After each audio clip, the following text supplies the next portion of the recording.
Olá, tudo bem com você? O tema da nossa reflexão de hoje é a volta de Jesus. Já imaginou como seria ver Jesus retornar a esta terra? Você acha que será acordado de um sono profundo pelo som de trombetas e de anjos a tempo de ver Jesus dar aquele passo gigantesco das nuvens do céu para a terra? Ou será que você o estará esperando na montanha mais alta para vê-lo atravessar o céu brilhante? É assim que você visualiza o momento da sua volta? Você acha que todas as pessoas o verão chegar? Será que as coisas estarão ocorrendo de acordo com a rotina do dia a dia ou a ordem normal será alterada? Ele vai chegar durante o dia ou na calada da noite? Ele vai descer no Monte das Oliveiras? Será que todas as pessoas o verão descendo do céu ou ele vai aparecer em algum lugar específico? Ele virá no deserto ou em uma das grandes cidades onde começará a ensinar e a curar como fez quando esteve aqui pela primeira vez? E como você o reconhecerá? Como irá saber se é realmente Jesus? Pelo seu modo de falar? Por sua aparência? Pelo som da sua voz? Ou pelos milagres que operar? E você acha que ele poderá voltar à Terra em uma espaçonave? E se aparecer um impostor fingindo ser Jesus e falsificar a segunda vinda, o que nos impedirá de sermos enganados? Não seremos enganados se soubermos exatamente como será quando ele retornar. Não é nenhum exagero afirmar que algum impostor poderá tentar se passar por Cristo. Temos que nos preparar, porque o próprio Jesus nos alertou que é exatamente assim que acontecerá. Como é possível falsificar a segunda vinda? Mateus 24, versos 4, 5, 24 e 25, Jesus disse o seguinte: Jesus respondendo disse-lhes: Acautelai-vos que ninguém vos engane, porque muitos virão em meu nome dizendo: Eu sou o Cristo, e enganarão a muitos. Porque surgirão falsos cristos e falsos profetas, e farão tão grandes sinais e prodígios, que, se possível fora, enganariam até os escolhidos. Eis que vos tenho predito. Portanto, se vos disserem, eis que ele está no deserto, não saiais. Eis que ele está no interior da casa, não acrediteis. É isto que vai acontecer. Uma gigantesca mentira espalhada por todo o mundo, uma segunda vinda falsa e forjada. Jesus está falando de uma farsa colossal, cuidadosamente planejada, inteligentemente executada, na qual quase o mundo inteiro irá cair. Você notou que Jesus disse sobre isso? Eis que ele está no deserto, não saiais. Quando alguém afirmar que é o Cristo, não acredite, não preste atenção. Você sabe que não terá que verificar nem precisará ver de perto para saber se é Jesus ou não. Evidentemente não será necessário, pois ele nos disse: porque assim como o relâmpago sai do Oriente e se mostra até ao Ocidente, assim será também a vinda do Filho do Homem. Mateus 24, verso 27. Jesus está dizendo: minha volta vai ser tão fácil de se ver quanto o relâmpago. Você não necessitará testar essas pessoas que afirmam ser o Cristo por mais milagres que elas façam. Eu vou lhe dizer exatamente como vou retornar, portanto, não precisa dar atenção àqueles que se manifestarão de outra maneira. Um impostor não terá a menor chance com as pessoas que conhecerem a Bíblia, porque se ele quiser enganar a pessoa que lê a Bíblia, vai ter que duplicar com exatidão a descrição bíblica da volta de Cristo. Você acha que Deus deixaria um impostor fazer isso? Nunca. Mas somente como ilustração, vamos supor que você seja um impostor e decidiu forjar uma segunda vinda por conta própria. O que teria de fazer para enganar alguém que conhece bem a Bíblia? Em primeiro lugar, precisaria de alguém para fazer o papel de Cristo. Isso não é fácil, porque o próprio Satanás seria voluntário com prazer. Ele vem praticando esse papel há milênios. Mas você pergunta: Satanás conseguiria se tornar parecido com Jesus? Enganaria até mesmo o cristão leitor da Bíblia? Vamos ver agora a próxima passagem. Vamos ver o que Satanás pode fazer. 2 Coríntios 11, verso 14 diz: E não é maravilha, porque o próprio Satanás se transfigura em anjo de luz. Satanás pode se fazer parecido com Cristo. E se precisar de alguns milagres, Satanás e seus ajudantes podem realizar vários. Apocalipse 16,14 diz: Porque são espíritos de demônios que fazem prodígios, os quais vão ao encontro dos reis de todo o mundo para os congregar para a batalha, naquele grande dia do Deus Todo-Poderoso. Espíritos de demônios fazem prodígios, esses milagres serão espetaculares. E faz grandes sinais, de maneira que até fogo faz descer do céu à terra à vista dos homens. Apocalipse 13, verso 13. Recentemente ouvimos falar a respeito de um grupo que está planejando fazer um espetáculo desses. O verdadeiro fogo do céu com a ajuda de satélites e raios laser. Mas Jesus disse que viria nas nuvens. Mateus 24:30 diz o seguinte: Então aparecerá no céu o sinal do Filho do Homem, e todas as tribos da terra se lamentarão, e verão o Filho do Homem vindo sobre as nuvens do céu, com poder e grande glória. Jesus virá sobre as nuvens, e todas as tribos da terra se lamentarão, porque o verão de fato. O impostor, mesmo o próprio Satanás, se quiser falsificar com sucesso o retorno de Cristo, vai ter que ser capaz de subir ao céu, descer à terra sobre as nuvens e ser visível a todas as pessoas em toda a terra. Agora está ficando difícil para ele. Em Apocalipse 1, verso 7, encontramos o seguinte: Eis que vem com as nuvens, e todo olho verá, até os mesmos que o traspassaram, e todas as tribos da terra se lamentarão sobre ele. Sim, amém. Aqui está um problema insuperável para um impostor. Todo mundo vai estar olhando.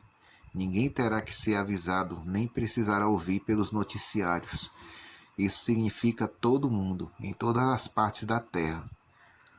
Como é descrito este dia? Está em Apocalipse 16, versos 17 até o 21, que diz: E o sétimo anjo derramou a sua taça no ar, e saiu grande voz do templo no céu do trono, dizendo: Está feito.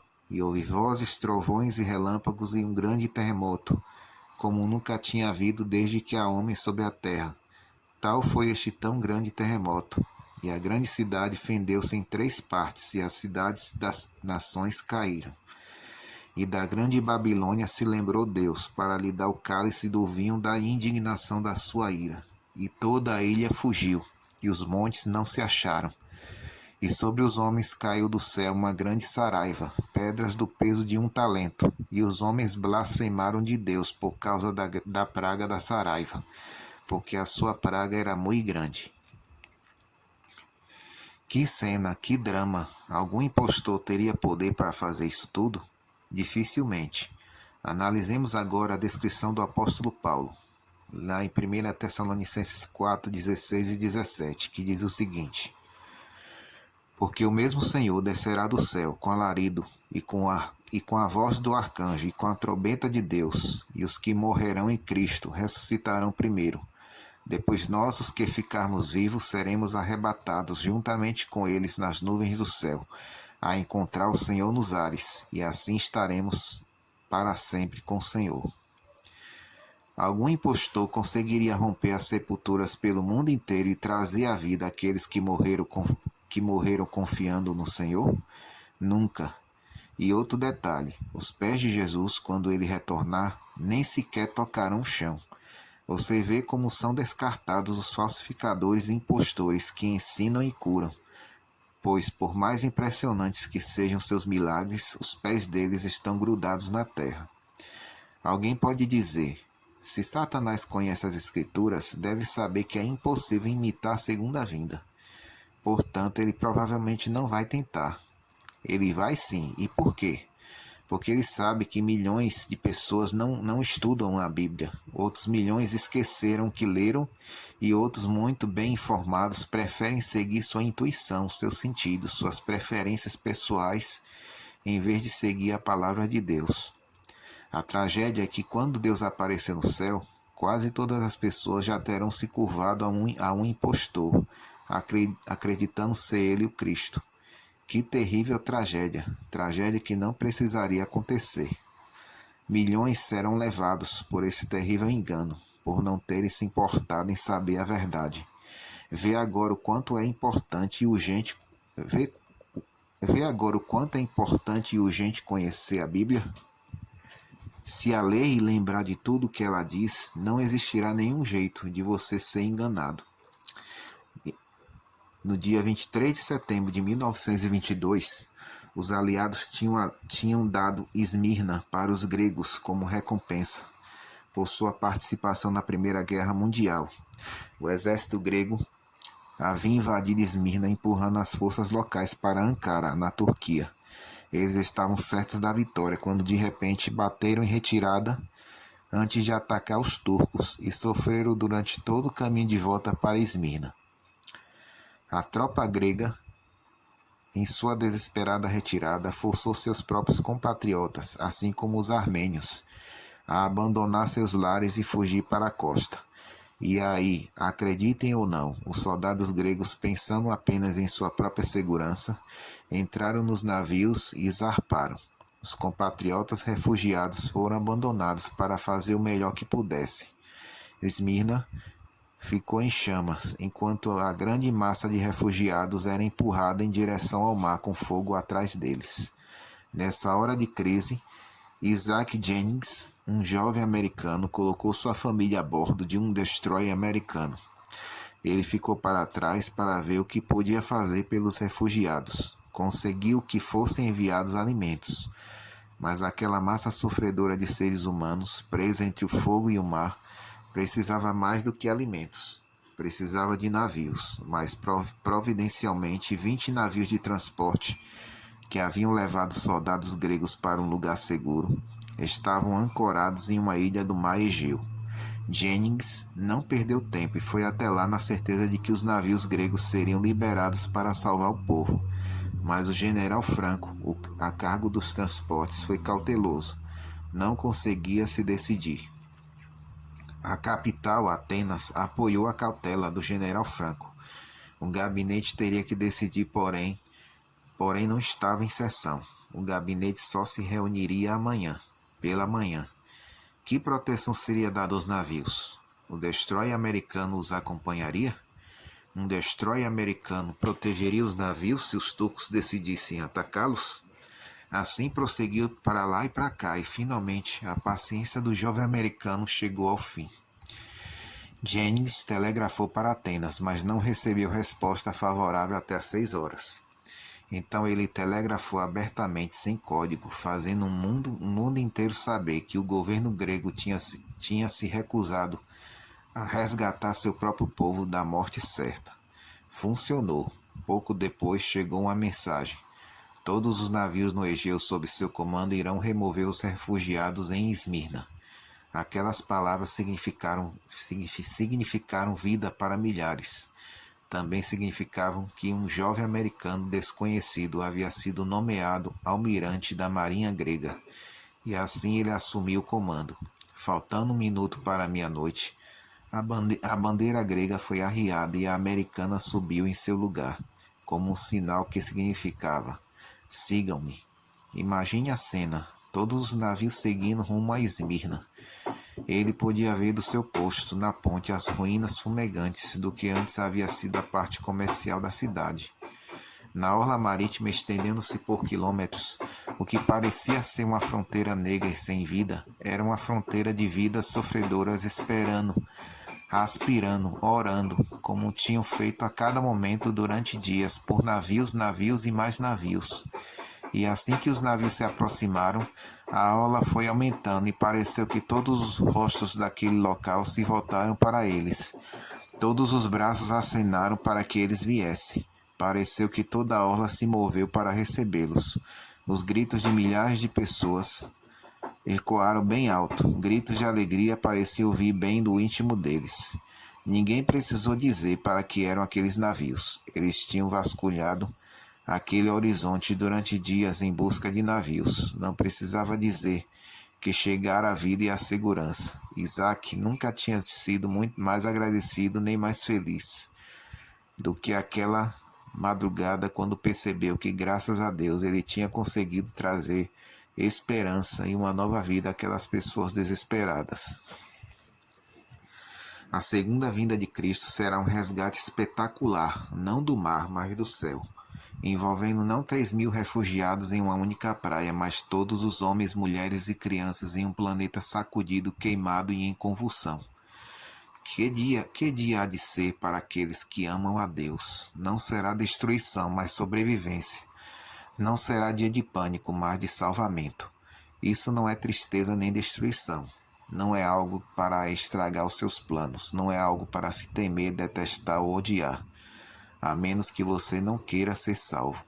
E quem não quer ser salvo numa hora como esta? Quem não iria querer dar as costas para as ruínas fumegantes de Esmirna com os navios em chamas, abalado e convulsivo com resgate a caminho? A exemplo dos refugiados em Esmirna, naquele dia, haverá uma grande massa de seres humanos empurrados para as bordas das ruínas em chamas de um mundo convulsivo, presos em meio ao fogo do tempo, desesperados para saírem deste planeta, vasculhando os céus em busca de um sinal que mostre que o salvamento está a caminho. Naquele dia, todos os rostos se voltarão para o céu. Cada olho se encherá de lágrimas de alegria. Cada voz gritará, cada abraço se estenderá para recebê-lo. Pense neste dia, pense nele muitas vezes. Existe uma coisa mais emocionante para se contemplar? Vê-lo aproximando-se pelo céu em uma nuvem escura do Oriente, vê-lo chegando cada vez mais perto até se transformar em uma gloriosa nuvem branca, uma nuvem como você nunca viu antes, uma nuvem de anjos, de incontáveis anjos. No ar, um som como você nunca ouviu antes, o som de trombetas, ecoando ao redor do mundo.